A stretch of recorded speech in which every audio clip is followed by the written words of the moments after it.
Kelly Bear here. Welcome to my channel. That feels like a very typical YouTube kind of shouty intro. Apologies if you have earbuds in.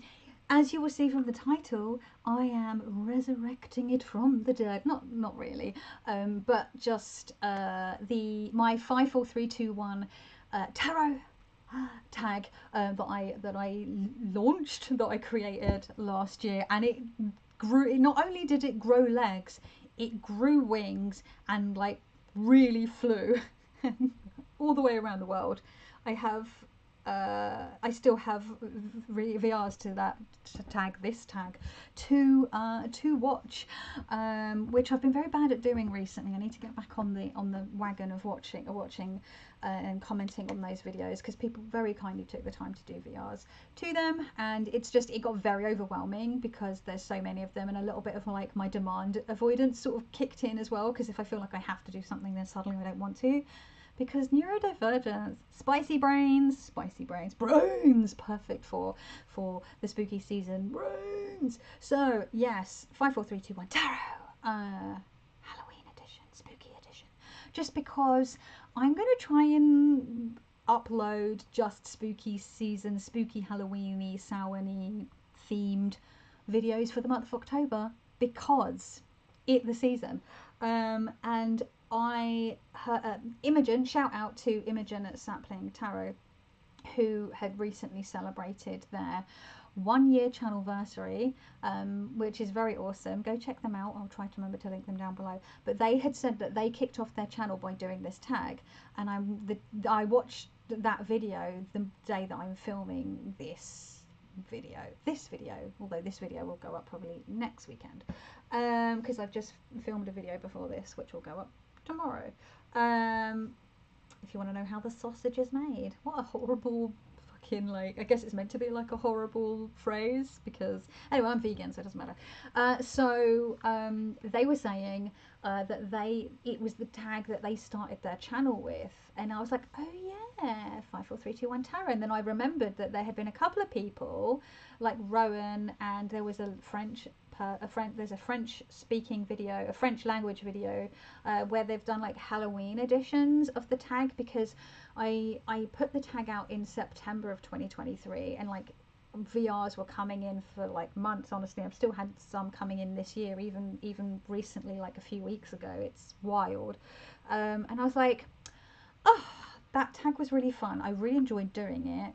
Limitation fosters creativity, and it's spooky season. It was really cool to know that people had done like spooky season versions of that tag. I'm going to do my own version because it's my tag and I love spooky season. What would I pick? So I've deliberately picked different decks. It's 5 decks, 4 books, 3 spreads, 2 pieces of paraphernalia. Can I even remember? Is it paraphernalia and or advice, and then one? No. What is it? I can't even remember my own tag. It was like 2 pieces of paraphernalia, or 2 pieces of paraphernalia or advice, or one of each, and then I think it was 1 card that you wish to embody or be like, I guess. So yeah, I'm pretty sure that's it. So yeah, I decided to pick different decks than the ones that I showed in the video that I've just filmed before this, which is my 5 decks for like 5 spooky season decks, the decks that I'm going to be working with for October, just for a bit of variety. So you're looking at different spooky decks from my collection, and I've just realised that I hadn't actually really gone through them to pick out the card that I'd want to embody, so I'll probably have to pause when I get to that prompt and have a look through the decks and pick one that I want to embody, because usually we go by in the tag, it's like the archetype of, or the particular energy of a card that you want to embody, but I think I'm going to go by like the artwork in this particular iteration of my tag. I need to remember to drink my tea because I'm going to go cold. Oh yeah, it's on the turn. It's sort of, don't want to leave it too much longer. So 5 decks. This was a deck that I wasn't sure I was going to pull out for spooky season, but I caved, and it is so much fun. Mine is modified. It is the polka. So mine has been, I've trimmed off all of the borders. I've backed it in this pink intestinal colour. That'll make sense if once you see the cards, if you've not seen this deck. I then edged it in a blood red, and I left the corners sharp because it's like a Pipi Marseille type deck. Configuration, that was the word I was trying to think of in the video I was filming earlier, before this, and couldn't find the word, and it's just popped into my head now that I don't need it. But like, it's got some really fun, shifty looking characters. It really tickles me. I know that Anna, Astral Lady Tarot, says that this feels like a very Christmassy deck to her, and I can definitely see her reasoning behind that with a lot of the reds and the greens and the jewel tones as well. And don't forget, Christmas is a spooky season as well, hence all the ghost stories and things like, you know, again, I nearly said a Muppets Christmas Carol, but it's not. It's Charles Dickens' Christmas Carol. Obsessed. Is a ghost story. Telling ghost stories was very traditional, especially during the Victorian era. You know, it's dark, it's cold, it's windy, it's wet, it's spooky. It's the perfect time. Everyone's huddled around a fire. It's the perfect time for telling spooky. Look how shifty. How shifty. Let's show you some of the pips. So here we go. We now say intestines. Can you see the little intestinal or umbilical cords? They could be umbilical cords. They can be intestines. I think they are meant to be umbilical cords, if I'm being honest. But I always forget which one it's meant to be. Excuse me. Wow, okay, apologies. I should just have paused whilst I was sneezing. Like, realise after the fact. Sorry. Sword. So as you can see, like, it's not a Marseille deck. Some of the cards are kind of Marseille configurations. Here we have an Ace of Cups. Overflowing with grapes. The grapes of wrath, maybe. This poor horse. The horse is, there's a completely flayed horse where you just see the musculature in the night, and then we have this poor, like, if you don't like gore and dark humor, this is definitely not going to be the deck for you, but I do, and I enjoy it. So it's kind of like Pips with feeling, I'd say, for the most part. Like, it's so like weird. I love it, and the faces of the people cards, of the face cards, just really tickle me. And I felt like it needed to be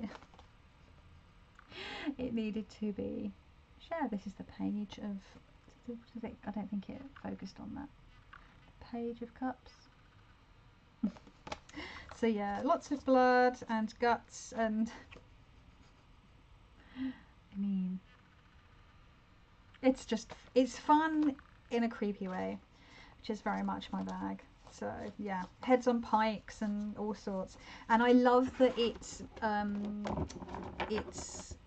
you know, been edited. It's been modified, and so it feels very like it's my copy. It's very specifically mine, because I felt like the backs with the little cutesy skulls didn't really match the artwork of this, and and because it's chunky, because it's been backed in this rosy pinky metallic, it just feels really luxe and almost like an indie deck now. I made a little spooky pouch for it, because of course in all the colours, blood red, classic red and pink, all the red tones that come up in the card artwork. I just couldn't help myself. So yeah, and obviously because it's been trimmed, it was rattling around in its tuck box, and so I was like, now it definitely needs its own pouch, because I want to keep those nice sharp edges protected in the felt. So that's that one. Okay, second deck. I really need to make a pouch for this one as well, because this is not cutting it. This hideous drawstring bag. It's not even like a nice drawstring bag. It's just a random cotton drawstring bag that has a bleach stain on it. What am I doing? And this is the Halloween tarot. This is by US Games. Is it? I always want to say Kipling West, but it's, yeah, Kipling West. I think I said Kaplan in a video last week. I misspoke, but my brain just, I can't remember things because I was talking, actually this card is still on top because I did a reading with this deck, an impromptu reading, and this was the card that came up, which was very funny. And it's the Kipling West, I believe. But we have pumpkins. These are our pentacles. We have ghosts for cups. We have imps for wands. Let me see if I can find it. So here we have ghosts for cups. Come on. Come on, camera. Now I'm remembering why I enjoy filming top down these days, because this bloody camera is a nightmare. Let me see if I can find the bats of swords. Oh, here we go. We've got bats of swords. Doop, doop, doop, doop. And then imps of wands. Let me see if I can find them. Oh, here we go. The 8 of imps. And actually Anna talks about this in her Show Me How You Practice video, I believe. Talking about she's talking about novelty decks. It was her novelty decks video. This is definitely more than a novelty deck, and actually in my previous video that I would have put up, which will have been last week at this point when this goes up, the zombie tarot, I would say, is definitely more than a novelty deck. It's awesome. It's really well thought out.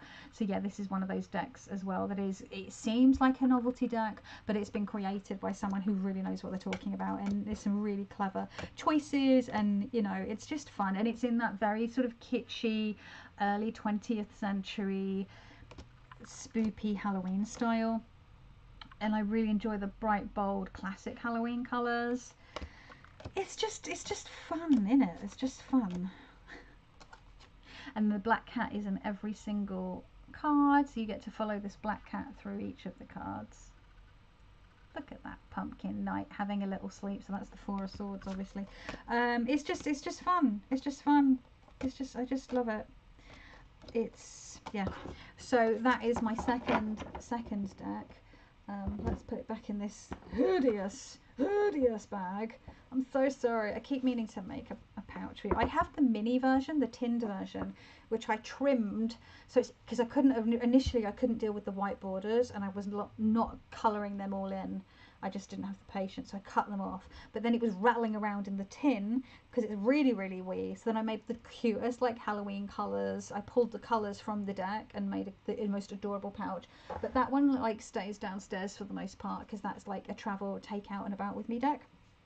That's why it's wee. The next deck is a pip deck. It is the Tarot del Toro. This was a gift to me from my spouse maybe 2 or 3 Novembers ago,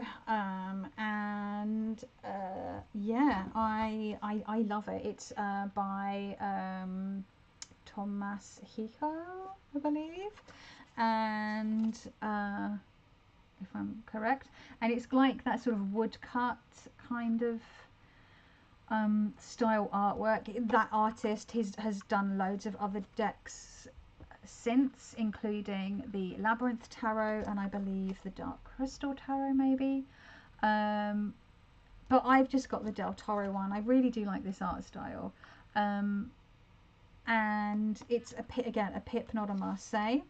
It's got cogs in it because it's a Del Toro tarot. I am a huge Del Toro fangirl, and I think now at this point I have seen every single one of his films, some of them many times. I'm kind of obsessed with several of them. I think my favourites would probably be Pan's Labyrinth, or the Labyrinth of the Fawn, which is the original title in Spanish. Hellboy 2, because it's so much fun. And Crimson Peak, because it's such a delicious gothic horror. The costuming alone in that film. Yeah, and all of them have my boy Doug Jones in, and I love me some Doug Jones. Such a Doug Jones fangirl. He has liked 3 of my tweets in the last year or so. Like, that just, I'm like, what? Hello. Cool. And yes, you get characters from the films, was what I was meant to be getting at. But you also have like some original characters, and I'm like, why? I don't understand that decision, because I feel like there are enough characters out there in the films in order to be able to have one for every single people card. So I don't understand why they had some like slightly weird interpretation. So here we go, talking about Hellboy 2, we have one of the Golden Army characters, the robots of the Golden Army. Let's see, we've got the Pale Man, which is he's from Pan's Labyrinth, which would be Doug Jones, and then the Angel of Death, which is also Doug Jones playing this. So this is from Hellboy 2 as well. It does tell you, okay, so we have from Pan's Labyrinth again. I did notice that they do tell you which, if it is from a film, they do let you know. Speaking of Crimson Peak, really, really clever. Oh, Wink! I love Wink. Again, Hellboy 2. So they've got a lot of like Hellboy characters. Yeah, I love it. I love it. I love it.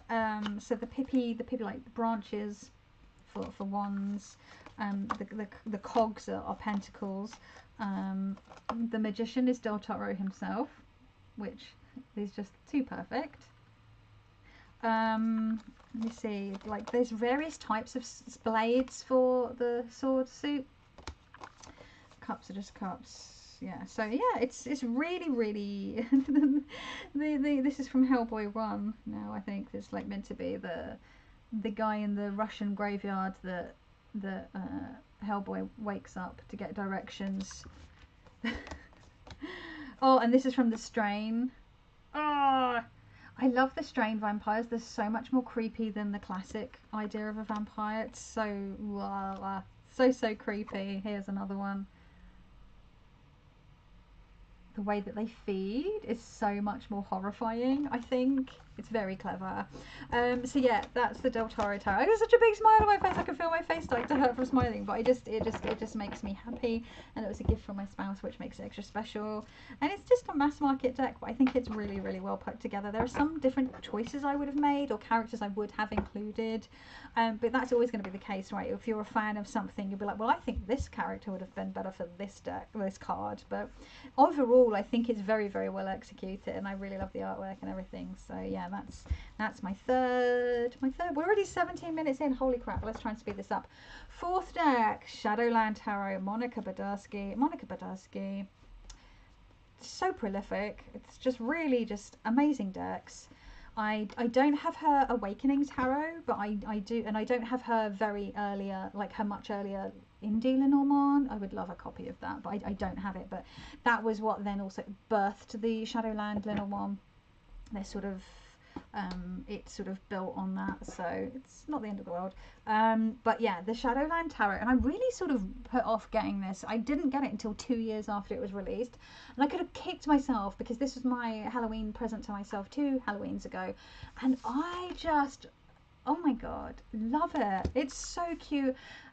Being a Monica Badarsky deck, it has an excellent guidebook. Excellent. She's so thorough with every single guidebook. Granted, I only have 3 of her decks.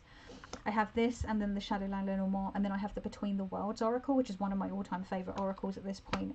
I work with it usually in a very specific way, and I have spoken about that here on this channel. I just really love the amount of work that goes into not just the deck and the artwork and the concept of the decks that she makes, but that she really doesn't phone it in when it comes to the books. And there's always journal prompts in the books for every single card in every single deck that I have of hers. It's kind of got, again, it's got a little bit of that slightly Edward Gorey but colour, and then slightly kind of Burton-esque-ish vibe to it, that sort of scratchy, kind of sketchy vibe. It's very playful, it's very fun, and very spoopy.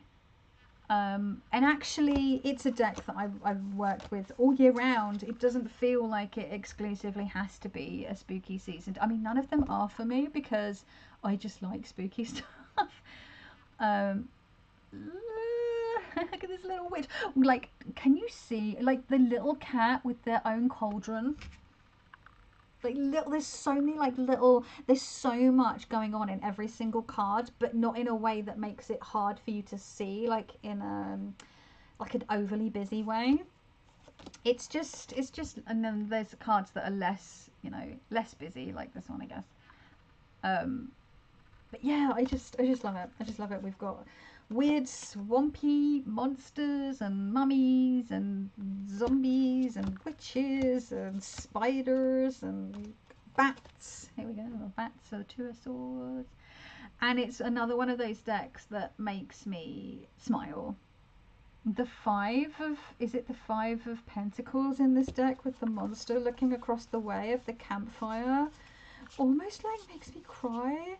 There's in the Fae Tarot, the Lo Scarabeo Fae Tarot, sort of slightly cartoony one. It's the 5 of Pentacles in that as well, where you have a monster looking in on a scene through the window of people really cozy in like a living room, and that also like makes me kind of want to cry as well. I'm getting soft in my old age, seriously.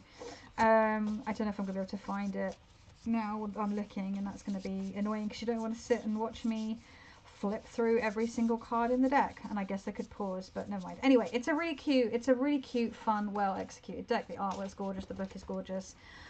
I love it. Of course, I had to make a pouch that matched the deck because the box is huge, and I was like, it was driving me bananas having to get the deck out of the huge box. And I keep the book on my bookshelf, so I was like, no, we need to remedy this. So, and it's got a little bat on it to match the backs. So cute, so cute. So yeah, that is my 4th deck. 5th deck, can anyone guess? They're all tarot decks, by the way. I didn't share any like Oracle or Lenormand because I do have Spooky Oracle and Lenormand, but I stuck to just tarot. It's the Bohemian Gothic Tarot by Bubba Studios. I think this was the first spooky, quote unquote, spooky deck that I purchased. How long have I had this deck? 2016? So at least 8 years. I think I got it in 2016. Possibly 2017, but I want to say 2016. This is the 3rd edition. It's got the like silvery navy backs. This deck is so much fun. It's got so many creepy kids. Case in point, I really enjoy it. It has a bit of a Hammer horror vibe. It gives me very Bram Stoker's Dracula the story, not the Coppola film. I love this 5 of Swords. Like, I don't know, is she excited or is she like, get away from me? I don't know, it could go either way. We've got some really severe looking characters. It's quite humorous. It's fun. I would love a copy of the guidebook that goes with this. I don't have this. I do have the guidebook for the Tarot of Prague. I managed to get that deck when it was re-released, and I managed to get a copy of the book, but I don't have a copy of the guidebook for this. Is the guidebook, anyone who has the guidebook for this, is it worth it? Like, I should check because I haven't looked on Bubba Studios website for a really long time, and I wonder if they've reprinted the book and I've just not, because I've not been paying attention, I've missed it. This is going to be gross, I can tell. Right, yeah, never mind. I'm just going to leave that. Grim. I love this judgment card. Look at him. It's so creepy, but like it just tickles me. I remember Kelly Fitzgerald of The Truth in His Story talking about the 7 of Wands in this deck, and I was like, yes, it is. It's funny. If I find him, I'll share him. But there's some really like, I don't know if I can find it now. There's just some really fun. You get a couple of alternative cards as well. This is the Lover's card that I have. Come on, come on. The Magician.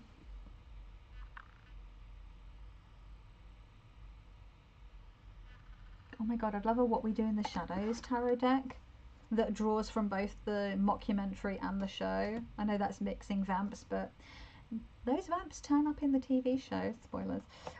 This is him! The 7 of Wands! And he looks so much like Giles in that episode of Buffy, A New Man.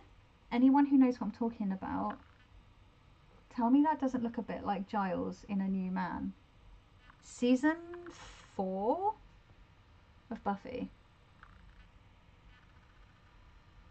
I remember it season 4 because he chases after Maggie Walsh. And it's so funny. I'm like, yeah, get her. Get her. Oh, look at this. Look at this 10 of Wands. And so this woman is carrying this heavy load.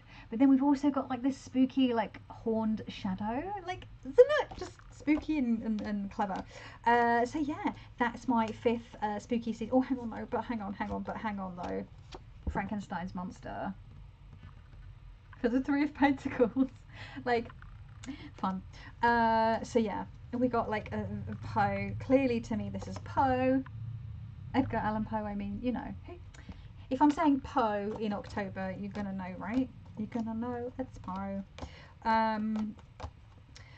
Yeah, so this is a fun deck. I've never edged it. I've seen people edge it in silver, but I'm like, I don't know. I've just never felt the calling. The calling. I've got, you know, the other cards, the cards that I don't use underneath the guidebook, the little white book. Okay, so we are 25 minutes in and I've only shown the decks. Let's try and speed this up. So 4 books. So I've tried to like keep it in the spooky theme. I don't have any tarot decks, tarot fiction that features tarot.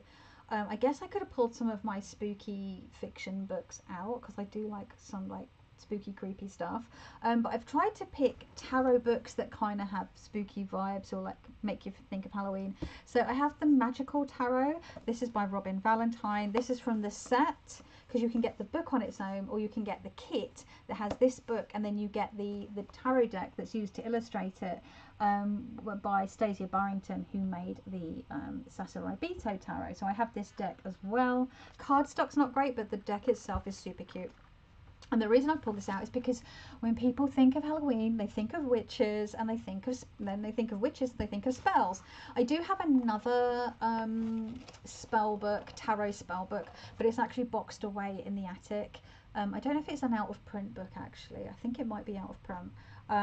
So maybe it's not fair to show it anyway. But that's a book about tarot spells, but I'm just grabbing the one that I have, and this is more contemporary and easy to get hold of.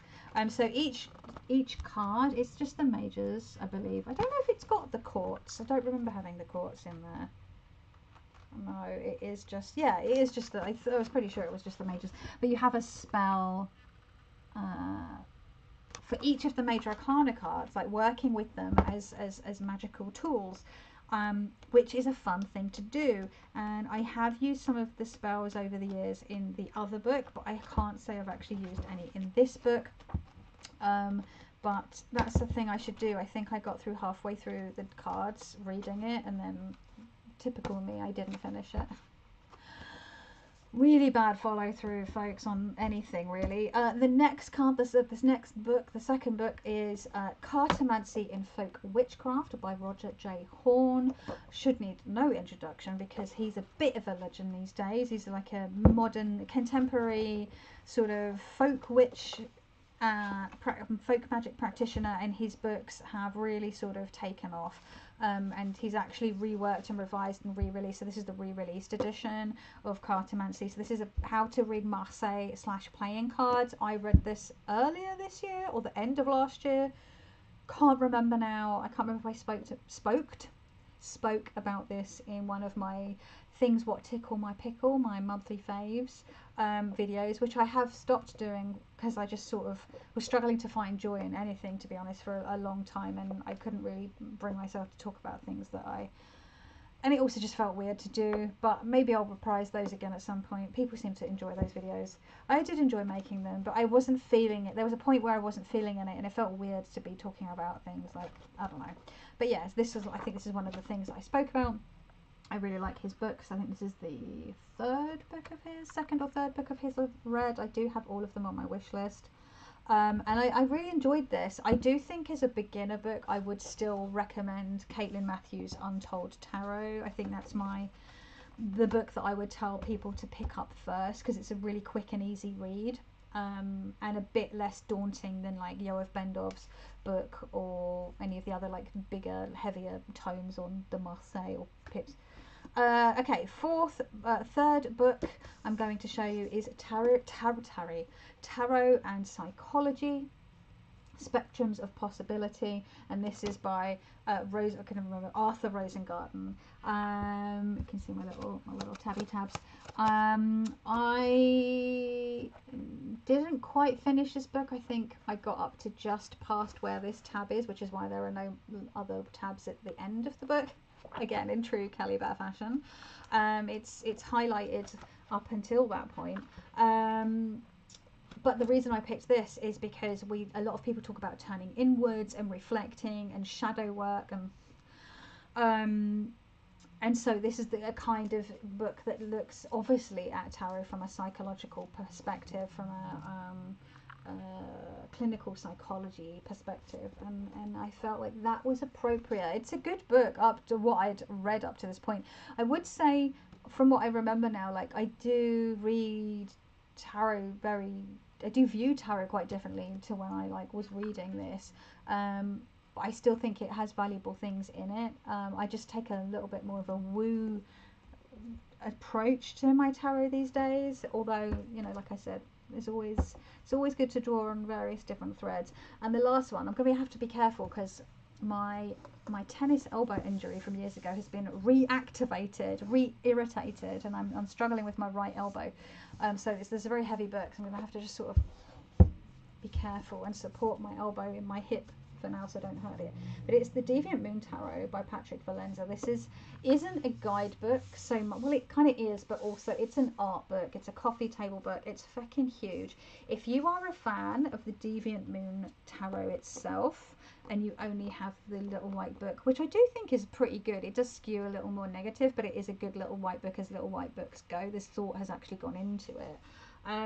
I think the story of the creation of that deck, and Patrick Valenza's beginnings as an artist and his interest in tarot is really, really good. I really enjoy it, and I've just realised I've got like a really big bookmark in the middle. It's a rubber bookmark from Jeff, what's his chops? Oh no, yeah, it's Fetish Man. I backed the Fetish Man Kickstarter years ago, and one of the things that came with it was a Fetish Man literal rubber bookmark. Jeff Baynard, is it? Yeah, what's his name? Dr. Jeff, yeah, Dr. Jeff Baynard. He's a comic book artist. I have some of his comic books and stuff. Nice guy. I've got to chat to him a few times. Ended up bumping into him on the way home from Comic-Con once. We were both on the train together and we ended up just chatting the way. It was really cool.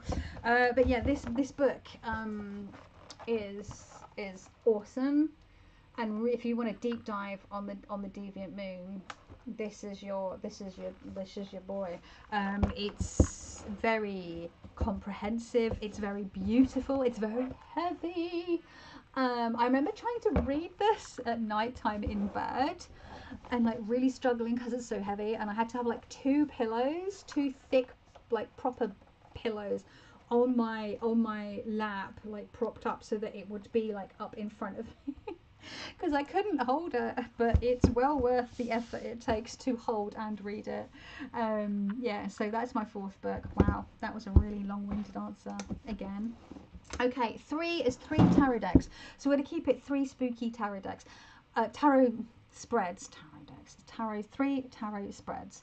And I'm keeping it in the spooky theme, and I'm actually going to pull and share with you spreads in guidebooks for spooky decks that I have read with at some point, or that I've enjoyed. So here we have, in the Zombie Tarot guidebook, my one copy is falling apart. As you can see, I've got the blood splatter that I said that I also put on the book as well. And the one that I particularly liked out of this book was the gravestone. So you've got 6 card layout, so it's not too big, not too small.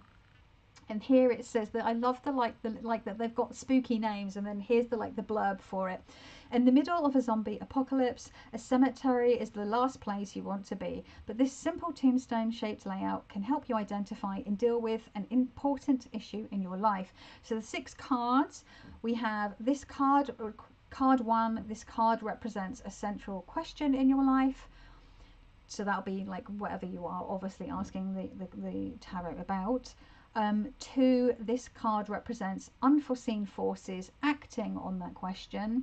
a bit like in the Celtic cross, I guess, which like something, the issue, and then what's crossing the issue in the center of the round, the cross round bit.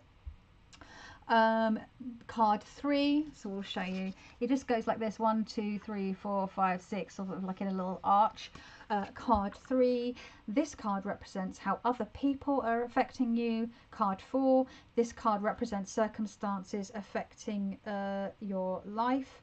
Card 5, this card represents who or what is available to help you, so like tools or things, resources available to you. And card 6, this card represents the outcome of the question. So it's a bit of like almost like a fortune telling type spread, but I have worked with that. Worked these, we're getting loose pages. I should probably washi them in or something.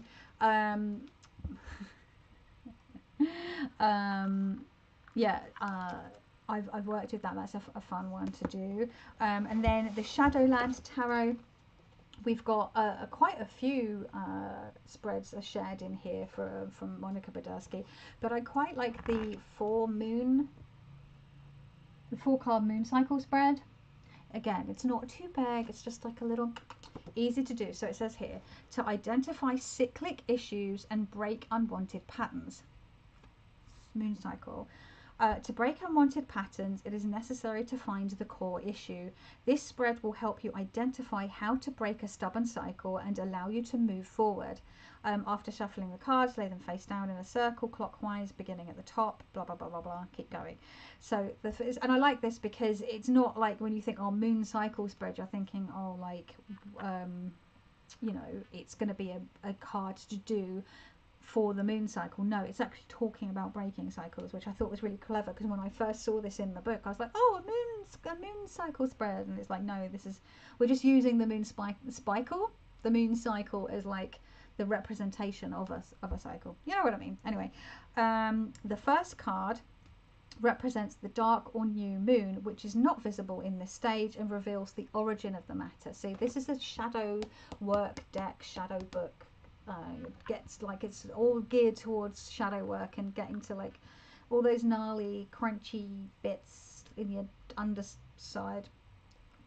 The second card represents the waxing moon, or what triggers this pattern to repeat it, right? So we're looking at triggers, okay, so things that we might like, it's like a bit of psychological speak there, psychology speak rather. The third card represents the full moon and what this cycle is causing in your life. So what are the ramifications? What are the outcome of this cycle? Keep getting into this. And then the fourth card represents the waning moon and how you can break the cycle of repetition. And I just think that's really cool. And then the third spread I have not done, actually. So I told a little porcupine when I said I've done all of these. I haven't. I just thought it looks cool. First of all, it calls the past, present, future spread, 3 cards, the blood trail, which is just so ridiculously over the top. It's funny. I don't know if my camera is focusing on that, but I did like this one that's called the Book of Shadows. So you have 3 cards at the top and then 3 cards at the bottom. So you pick 3 things to read about. So it could be past, present, future. It could be mind, body, spirit. And you pull the 3 cards at the top, and those are like the sort of those represent those specific things. Where's your mind at? Where's your body at? Where's your soul at, for example? And then the 3 underneath represent like a shadow aspect of that. So let me see here. This reading helps us discover difficulties underpinning any issues. First, we must determine 3 aspects associated with the question that we want to explore. This could be its past, present, and future, its effect on the mind, body, and soul, or its effect on our emotions, actions, and will. Once you have determined the 3 subjects you are to work with, begin by dealing the cards face down in sequence. Cards 1 through 3, so that's the 3 at the top, should be read as the positive aspects of their given subjects, while the cards beneath them are the difficulties involved or the lessons to be learned, and should be read in their shadow aspect. So I thought that was really cool. I want to try that one when I sort of start digging into this book a bit more. So that's my 3 spreads that I'm sharing. 2, it was, I think if I remember correctly, 2 pieces of tarot paraphernalia and or advice, if I remember. I might be misremembering my own fucking tag, I wouldn't be surprised. So paraphernalia, I'm a very much like down and dirty, quick, like can't be asked to doing all the bells and whistles with the tarot reading, because it's mostly going to be a barrier to me getting it done. It's the same with my tarot journal. If I'm writing about the spread, it is like, it is not pretty. It is a hot mess. I am just scribbling it out. It does not look nice. I don't care. I'm more interested in getting my verbal diarrhea out onto the page so that I can like clear my head and get my thoughts out. And I find that trying to like paint or draw or washi or all that stuff for me is a barrier, because then I feel like I have to make everything pretty, and then I'm like, well, I just won't do it. And obviously your mileage may vary. It might be different situation for you, and I've spoken about this before. It's not knocking people who do that. I think they look beautiful when you have really stunning tarot journals. But for me, for a day-to-day journal, it just doesn't work. And I think because I already am a creative person, I have a creative job, I'm constantly making things, that's literally my work.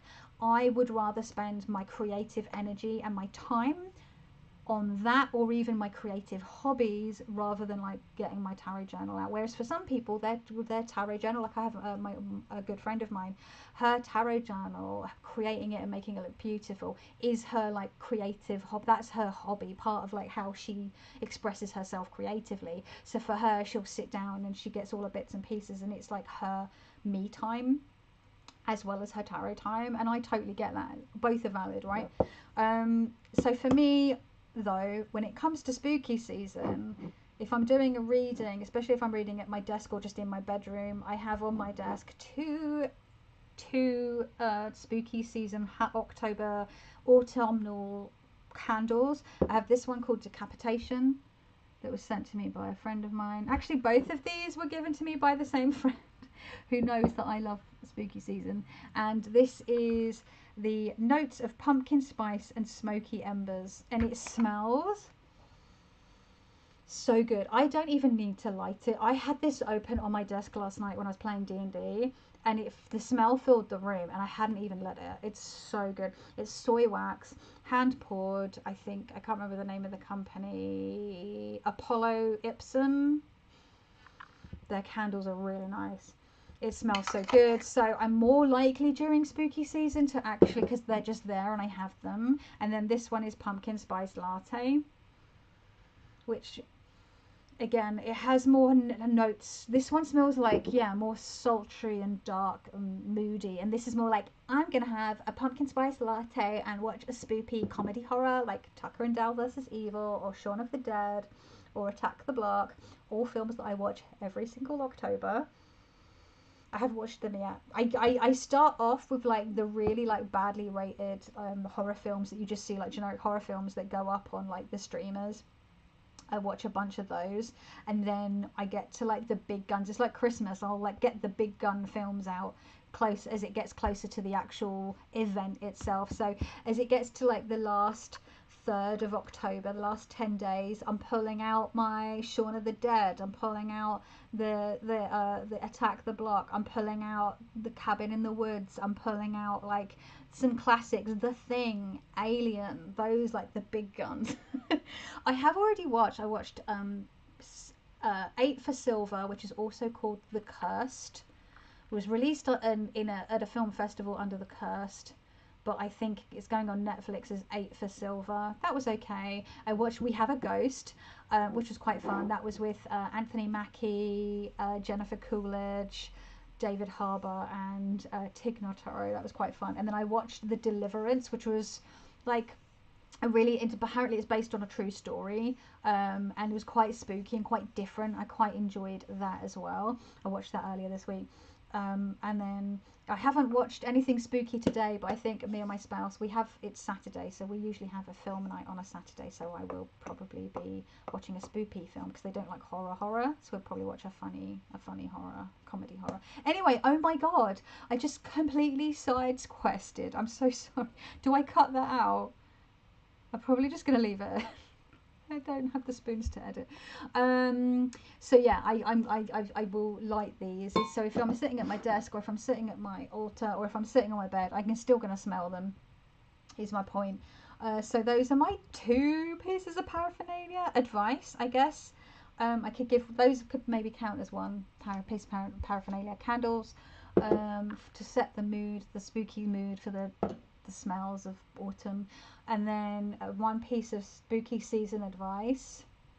I would say, yeah, encourage people to maybe see how they feel about reading their cards, and using those in a way that, with like spirit work, maybe, working with your ancestors maybe, or your spirit allies, and divination, combining tarot and those two things together, because as they say, the veil is thinning. Whether you believe, whatever your thoughts are on that idea, some people sort of adhere to it, some people don't, some people poo-poo it, some people say because so many people say that it's a thing, it becomes a thing because it manifests it.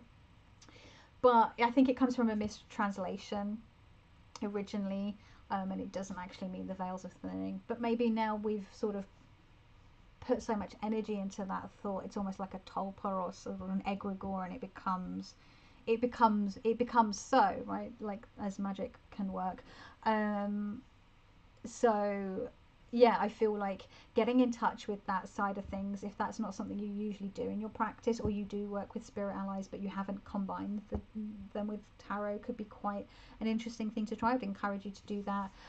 Or maybe, like I've shared with the Shadowland book stuff and tarot and psychology, turning inwards, doing a bit of like self work, a bit of shadow work, addressing any kind of like gnarly stuff going on, crunchy stuff. This is the time to be doing it, folks. The dark of the year, we're moving into the darker days, and it's like the good time for turning inward and reflection. So that's my bit of advice for you.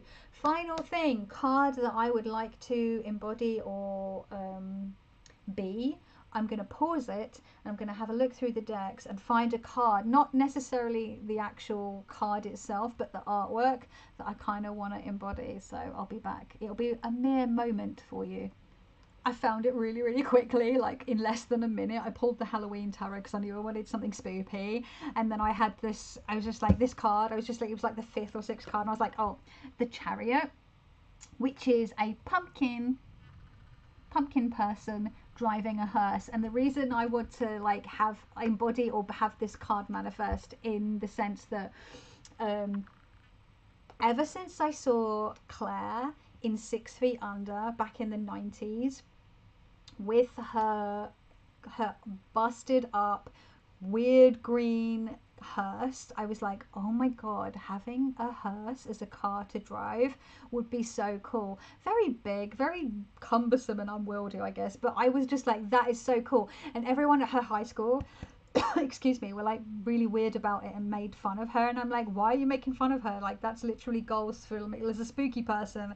That's gold. My first car was like a vintage Mini. I was really lucky that I say it was vintage, it was a rust bucket, and it got fixed up by a family friend, and it was cheap as chips. Now it would be classed as like an absolute classic car. Unfortunately, it needed to be scrapped eventually, but it was a beautiful red Austin Mini 1000 with like the wooden steering wheel and the chrome mirrors. It was beautiful. I loved it, with the white roof. But yeah, it needed a lot of work. But I, in my heart, I'm not a Mini girl. I'm a hearse girl, and there is a TikTok / Instagram account, and it's what's her name? The girl with the hearse. What's her? I can't remember what her Instagram account is. I'll see if I can remember to link it down below. But she has a OnlyFans account called Only Funerals, and it's all her hearse. She has a beautiful hearse car, that she does pictures of and content. And it's really funny because there's a lot of people that like go into her comments and like, so disgusting, you're making porn, and she's like, they haven't even paid attention to what she's saying. It's not, because OnlyFans doesn't actually have to just be what people tend to assume OnlyFans is for. It can be for all sorts of content. It just happens to have really taken off for a certain sector of work, like people or workers or creators. this account is just for her, like her hearse. It's really funny. So I follow her on Instagram because I don't have TikTok.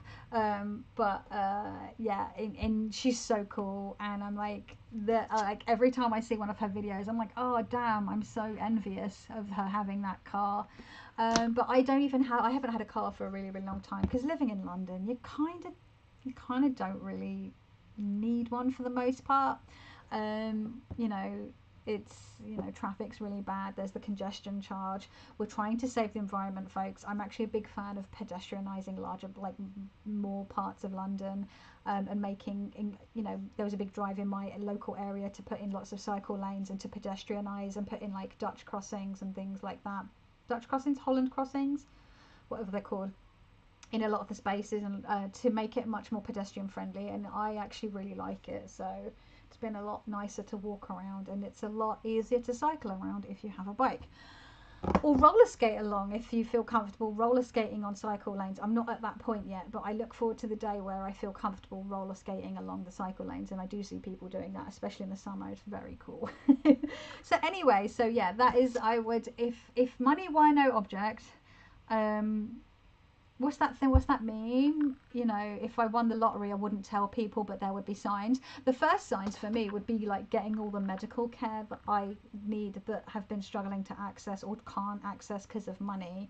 Yes, we have the NHS, but there are certain things that are not really available on the NHS anymore because they're trying to privatise it so that we have to get... It's a whole thing. I'm not going to go on a rant. But also, like, therapy and, like some more dental care that I need, and maybe a hearse. Hearse would probably be one of the signs. I'd try and convert it so it'd be like electric. An electric hearse would be cool. Anyway, this has gotten very, very long. So yeah, this was my Halloween edition of my my own tag of 54321 tarot. Yeah, I just really enjoyed doing it, and I'm trying to get back into making videos after my break, and I just wanted to do stuff that wasn't too thinky or too faffy to make. And I've done them both for the video that I filmed earlier today before this one. I've done them both face forward rather than top down. Just because I'm going to try and do a bit more of a mix of both going forward, because I have had people be like, we miss your face. So I will still be doing top down videos as well, but it's probably going to be a bit more of a mix. Anyway, yeah, I'm going to go. Thank you so much for watching. If you've made it this far, let's do what Anna Astral Lady Tarot does, where she gives a word to comment at the end. Let's comment with the word cauldron. We're going to keep it spooky. Cauldron. Maybe work it into your response should you wish. Yeah, let me know if you have any particular deck that you enjoyed, any particular book that you enjoyed. What's your favorite, like, spooky, what would be your spooky Halloween tarot book, or your favorite, like, 5 spooky Halloween decks? Let me know. And yeah, I hope that wherever you are watching and or listening to this, that you are safe and well, and yeah, I'll see you in the next one.